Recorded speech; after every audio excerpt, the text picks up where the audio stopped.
আব্দুর রব, ডক্টর কামাল হোসেন, অন্যান্য নেতৃবৃন্দ, সুধী মণ্ডলী, সাথীরা, বন্ধুরা, আসসালামু আলাইকুম। এখানে এই মঞ্চে এসে আমি দেখলাম লেখা আছে জনাব আসম আব্দুর রব স্মৃতিচারণ করবেন।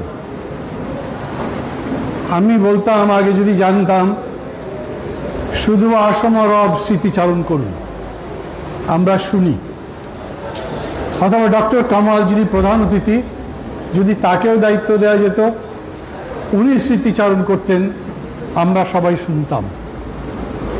কারণ এমন একটা সময় নিয়ে আমরা কথা বলছি যে সময়ের 1 ঘন্টা সমগ্র বাঙালি জাতির একটা বছরের সমান। শুধু মার্চ মাস এই জাতির জন্য এত বড় একটা ইতিহাস রচনা করেছে যে 48 বছর পরেও আমরা সেই ইতিহাস আলোচনা করছি, সেই সময়ের স্মৃতি তর্পণ করছি। রব ভাই সময়ের বরপুত্র, যেরকম তোফায়েল আহমেদ সময়ের বরপুত্র। একটা সময় তারা পেয়েছেন যেই সময় আরো ভবিষ্যৎকে তৈরি করেছে, যে সময় বর্তমানকে ভবিষ্যতে নিয়ে গেছে। আমি তখন ঢাকায় ছিলাম না, চট্টগ্রামে ছিলাম। আমি শুনেছি 2রা মার্চ লোকে লোকারণ্য ছিল পুরা বটতলা, থই থই করত সমস্ত, এদিক ওদিক দেখা যেত না। অনেক উঁচু একটা সভামঞ্চ ছিল। ঢাকা মহানগর ছাত্রলীগের সভাপতি শেখ জাহিদ একটা পতাকা নিয়ে সে রব ভাইয়ের কাছে দিয়েছিলেন। অনেক নিচু থেকে তুলে ধরবার চেষ্টা করছেন, মানুষ দেখতে পারে না। রব ভাই গিয়ে তার হাত থেকে পতাকাটা নিয়েছেন, আর তারপরে সেটা সবাইকে নাড়িয়ে নাড়িয়ে দেখেছেন। এই হলো স্বাধীন বাংলাদেশের পতাকা। আপনারা জেএইচডির পক্ষ থেকে যে পোস্টার বের করা হয়েছিল, এইবারও হয়তো হয়েছে, আমি দেখিনি, সেইখানে সেই ছবিটা আছে। একটা লাঠি উঁচু করে তুলে ধরেছেন রব ভাই, আর সামনে অগণিত মানুষ, অসংখ্য মানুষ। এ তো সত্যি ওই পতাকাই বাংলাদেশের পতাকা, ওই পতাকাই স্বাধীন বাংলাদেশের পতাকা। যেই পতাকা সেদিন রব ভাই সেই বটতলায় সাধারণ ছাত্রদের মাধ্যমে সমগ্র বাংলাদেশের মানুষকে দেখিয়েছিলেন। তাহলে আজ হয়তো 1 তারিখ, কিন্তু আগামীকাল 2 তারিখ বাংলাদেশে এই দিবস জেএইচডি ছাড়া কেউ পালন করে না কেন? যদি এটাই সত্যি হয় এবং সত্যি, তাহলে স্বাধীন বাংলাদেশের ইতিহাসের মধ্যে 2 মার্চ কিংবা 3 মার্চ, যেদিন শাহজাহান সিরাজ পল্টন ময়দানে স্বাধীনতার ইশতেহার পাঠ করেছিলেন, আমার যতদূর মনে আছে সেই সভায় বঙ্গবন্ধু শেখ মুজিব উপস্থিত ছিলেন।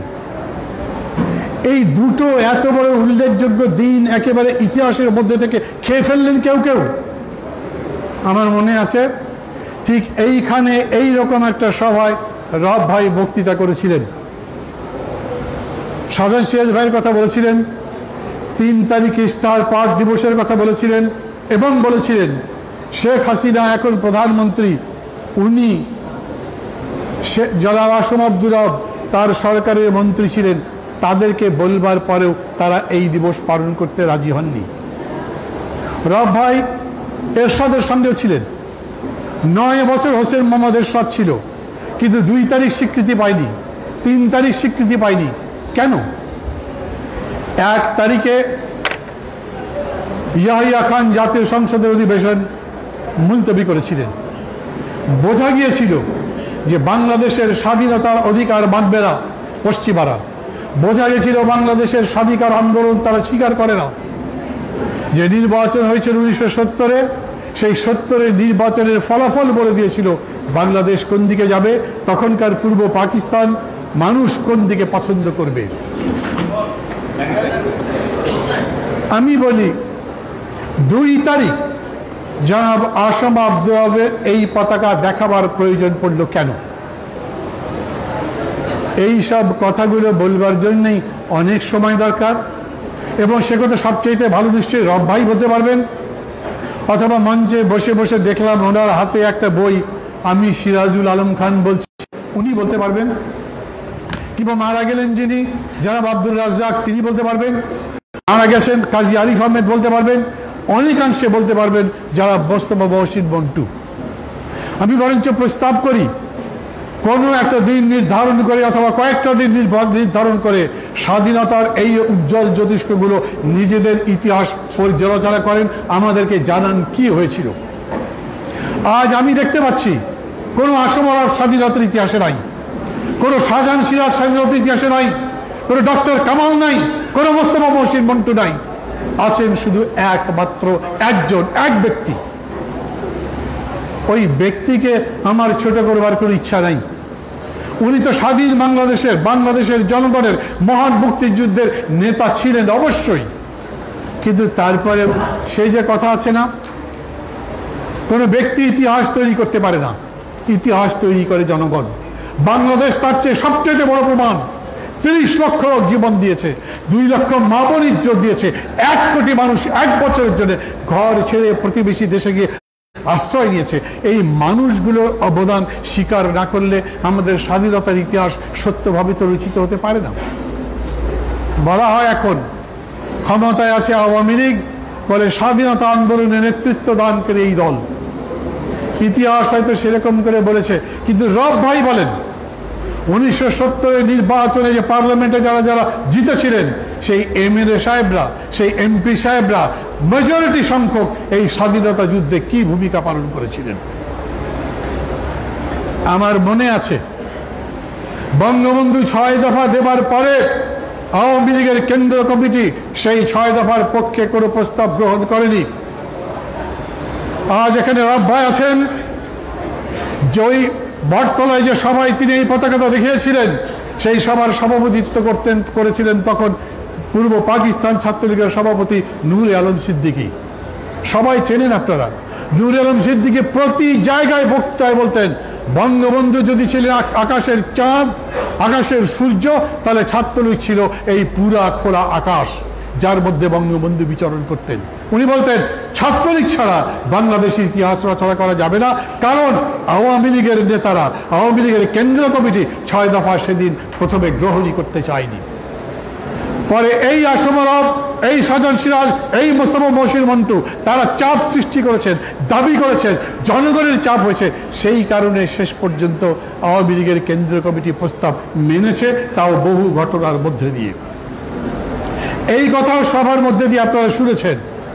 বলেছে সেই সময় বঙ্গবন্ধু 6 দফার জন্য কোনো সভা ঢাকা মহানগরে করতে পারেননি, তাকে চট্টগ্রাম গিয়ে সভা করতে হয়েছে।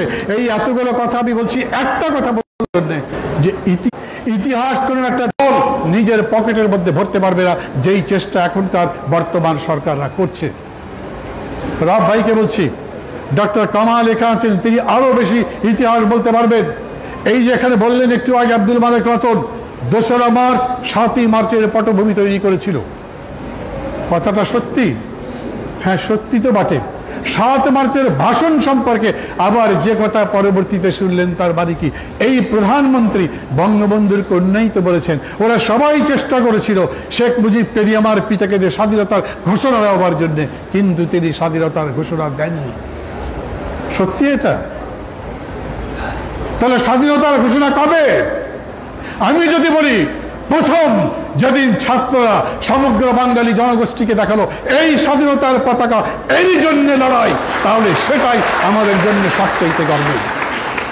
ক্ষমতায় যারা বসে আছে মুক্তিযুদ্ধের চেতনার কথা বলে, চেতনার নামে ব্যবসা করে, আর ওই ব্যবসা করে মুক্তিযুদ্ধের কথা বলে বঙ্গবন্ধুর নাম ভাঙিয়ে কেবল ক্ষমতা দখল করবার সমস্ত ধরনের ষড়যন্ত্রের জাল বিছিয়ে চলছে। 2014 5 জানুয়ারি প্রথম জনগণের সমস্ত অধিকারকে বুড়ো আঙুল দেখানো হয়েছে। এর আগেও ঘটনা যে ঘটেনি সেরকম নয়। বাংলাদেশে বঙ্গবন্ধু যখন জীবিত ছিলেন সেই সময়ও মানুষের অধিকার হরণের ঘটনা আছে, ভোটের অধিকার হরণের ঘটনা আছে। 1973 সালে এই যে সামনে ডাকসু নির্বাচন, যেই ডাকসু নির্বাচনকে গিলে খাওয়ার জন্য আবারও বর্তমান ক্ষমতাসীনরা সব রকম চেষ্টা করছেন। মনে আছে আপনাদের 73-এর সেপ্টেম্বর মাসের নির্বাচনে মাহমুদ জহুর পরিষদ ব্যাপক ভোটে জিতেছিল, সেই ব্যালট বাক্স ছিনতাই করা হয়েছিল। বাংলাদেশের ইতিহাসে ব্যালট বাক্স ছিনতাইয়ের প্রথম কাহিনী রচিত করেছে, সেটা বাংলাদেশ ছাত্রলীগ এবং তাদের মুরব্বী সংগঠন আওয়ামী লীগ। নির্বাচনের ফলাফল পাল্টে দেবার ঘটনা মনে আছে আপনাদের?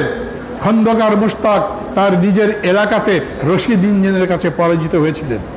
সমস্ত ব্যালট বাক্স সেখান থেকে হেলিকপ্টারে করে ঢাকায় আনা হয়েছিল এবং গুনবার পরে খন্দকার মুশতাককে জয়ী ঘোষণা করা হয়েছিল। রব ভাই, ইতিহাস বললে পুরোটা বলেন, সিরাজ ভাই লিখছে পুরা ইতিহাস লেখেন। কাউকে আড়াল করবার জন্যে, কাউকে বাঁচাবার জন্যে, ইতিহাসকে কোনো একটা নির্দিষ্ট পথে কেবল ঠেলে দেবার জন্যে কোনো কিছু রচনা করেও বাস্তব প্রমাণ করা যাবে না, কোনো বক্তৃতা করেও সত্যকে প্রতিষ্ঠিত করা যাবে না। এই হচ্ছে সত্যি। এক মহান মুক্তিযুদ্ধের মধ্যে দিয়ে বাংলাদেশের স্বাধীনতা অর্জিত হয়েছিল। তার প্রথম পতাকা, বাংলাদেশের স্বাধীনতার পতাকা দেখেছিলেন আজকের সভার প্রধান আলোচক জনাব আশরাফ আব্দুর রব। সমগ্র বাংলাদেশের জনগণের সামনে স্বাধীনতা ইশতেহার পাঠ করেছিলেন জনাব শাহজাহান সিরাজ। এই ইতিহাস ভুলে যাবার কোনো উপায় নাই। যারা ইতিহাস গিলে খাবার চেষ্টা করছেন তাদের বলি, পরে তো চেষ্টা করলেন। 30 তারিখের নির্বাচন সবাই বলছেন 29 তারিখের রাতের বেলা ডাকাতি করে নিয়ে গেছেন। আপনারা তো ডাকাত। আগে লোকে ভোট চোর বলতো, এখন ভোট চোর না, আপনারা ভোটের ডাকাত। আর মানুষ সবাই প্রতিবাদ করতে পারেনি। অনেকে আমাদেরকে জিজ্ঞেস করেছেন আপনারা তো পারলেন না। আমি বলছি হ্যাঁ পারিনি, কিন্তু কি পারিনি? আমরা বলেছিলাম এই নির্বাচনকে আমরা গণ আন্দোলনের অংশ হিসেবে গ্রহণ করতে চাই। আমরা আন্দোলনের অংশ হিসেবে গ্রহণ করেছিলাম। মানুষ ভোট বিপ্লব করবার জন্য সকাল থেকে সমস্ত রকম প্রস্তুতি নিয়ে পথে নেমেছিল। কিন্তু যখন দেখা গেল সমগ্র রাষ্ট্র সত্যি, শুধু পুলিশটা, শুধু আওয়ামী লীগের বাহিনী না, বিজিবি, আর্মি পর্যন্ত পেছনে নীরব নিশ্চুপ বসে থেকে এই ভোট ডাকাতিতে সহযোগিতা করেছে। আমি বলবো সমগ্র রাষ্ট্রযন্ত্র জনগণের ভোটের অধিকার লুট করে নিয়ে গেছে 29 তারিখের রাতে। মানুষ কি করেছে? ঘেন্নায় মুখ ফিরিয়ে দিয়েছে। মানুষ ঘৃণায় ওদের দিকে থুতো হয়তো দেয়নি, কিন্তু ওদের দিকে তাকাতেও চায় না। আমি আজ বলতে চাই, আওয়ামী লীগ নামের যে সংগঠন স্বাধীনতা যুদ্ধের এত বড় ইতিহাস রচনা করেছিল, যেই সংগঠনের নেতা ছিলেন বঙ্গবন্ধু শেখ মুজিব, সেই আওয়ামী লীগ এখন বাংলাদেশে বিরাজ করে না। এখন যে আওয়ামী লীগ আছে ওটা পুলিশ লীগের অঙ্গ সংগঠন। যদি পুলিশ লীগ না থাকে তাহলে আওয়ামী লীগ থাকতে পারবে না। যদি পুলিশের অত্যাচার না থাকে তাহলে মানুষকে বন্ধ করতে পারবে না। মানুষ দেখে দিয়েছে গতকালকের তথাকথিত মেয়র নির্বাচনে কত লক্ষ ভোট ছিল, কত লক্ষ ভোট পড়েছে। মন্টু ভাই বললেন গার্মেন্টসের মালিক, তাই গার্মেন্টসের নেতা কর্মী যারা যারা আছে তারা ভোট দিতে আসছিল। মন্টু ভাই, গার্মেন্টস আমিও করেছি, গার্মেন্টসের শ্রমিকরা ভোট দেবার জন্য আসেনি, কেউই আসেনি। ভোট কেন্দ্র তো ফাঁকা ছিল।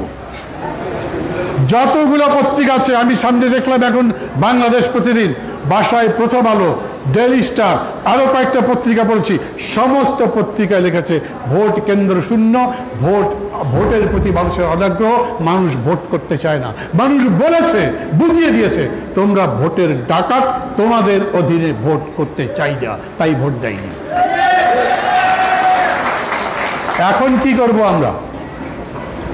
আমাদের তো লড়াই করতে হবে। এত লড়াই করে রক্ত দিয়ে জীবন দিয়ে স্বাধীনতা এনেছি, আর এই গণতন্ত্র আনতে পারবো না যারা জোর করে আমাদের থেকে গণতন্ত্র ছিঁড়ে নিয়ে গেছে তাদের কাছ থেকে? আমি প্রথম বলি আমরা পরাজিত হইনি, আবারও বলি, এই কারণে বলি যে রাজনীতিতে আওয়ামী লীগ মেধা শূন্য, বন্ধু শূন্য, জনগণ শূন্য হয়ে গেছে। মানুষ আওয়ামী লীগের পক্ষে আর নাই, মানুষ এখন আমাদের পক্ষে। কিন্তু আমরা ক্ষমতায় যেতে পারিনি, ওরা জোর করে ক্ষমতায় টিকে আছে। এই ক্ষমতার লড়াইটাই তো প্রশ্ন। আমাদের হিসাব ছিল ভোট বিপ্লব হবে, জনগণ নামবে, এই আওয়ামী লীগের পান্ডারা আর পুলিশরা মিলে ভোট ঠেকাতে পারবে না। আমি আজও বলছি, যদি শুধু পুলিশ নামতো, শুধু আওয়ামী লীগের গুন্ডা নামতো, তাহলে তারা ভোট চুরি করে নিয়ে যেতে পারতো, ডাকাতি করতে পারতো। আমার নিজের এলাকার অভিজ্ঞতা, অন্তত 12টা কেন্দ্রে রাত 12টা থেকে 1টা পর্যন্ত মানুষ প্রতিরোধ করেছে, তারপরে বিজিবিকে গুলি করে মানুষকে ছত্রভঙ্গ করেছে, তারপরে ডাকাতি হয়েছে। হ্যাঁ, এইটা বলতে পারেন। আমরা কি বুঝতে পেরেছিলাম যে বিজিবিও এরকম লুটপাটের মধ্যে থাকবে? আমরা কি বুঝতে পেরেছিলাম সেনাবাহিনীর এরকম ভূমিকা হবে? না, বুঝতে তো পারিনি। আমরা তো সেনাবাহিনী সম্পর্কে বরঞ্চ এরকম করে কথাবার্তা বলেছি যেন সেনাবাহিনী একবারে যখন নামবে তখন সব ঠিক হয়ে যাবে।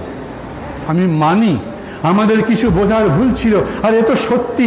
মানুষ কত খারাপ হতে পারে সেই ধারণা আমার নাও থাকতে পারে। আমি নাও বুঝতে পারি যে একজন মানুষ এত নিচেও নামতে পারে, কারণ আমি তো নিচে নামি না, আমি তো উপরে থাকি। আমি মানুষের প্রতি আস্থা রাখি, আমি একটা নীতির ভিত্তিতে রাজনীতি করি, সেই নীতি প্রতিষ্ঠা করতে চাই। নীতিহীনতা যে এত চূড়ান্ত জায়গায় যেতে পারে এবং তাও আওয়ামী লীগের মতো দল থেকে, তা বুঝতে আমাদের ভুল হতে পারে, আমি মানি। কিন্তু সেই ভুল থেকে শিক্ষা নিয়ে আজও ঐক্যবদ্ধভাবে লড়াই করব, সেই লড়াইয়ের প্রতিজ্ঞাই আজকে নেওয়ার দিন। আপনাদের সবাইকে আমি আন্তরিক অভিনন্দন জানাই যে এই দিন প্রতি বছর আপনারা যথাযোগ্য মর্যাদার সঙ্গে পালন করেন। এই দিন বাঙালি জাতির ইতিহাসের দিন। 3 তারিখ বাঙালি জাতির দিন। সমগ্র বাঙালি জাতির কাছে মুক্তিযুদ্ধ একটা মহামূল্যবান অলংকার, যা আমরা ধারণ করতে চাই, করে থাকতে চাই, আগামী দিন সেটা সাথে নিয়েই যেতে চাই। আপনাদের সবাইকে আন্তরিক অভিনন্দন, ধন্যবাদ। খোদা হাফেজ। বাংলাদেশ চিরজীবী হোক।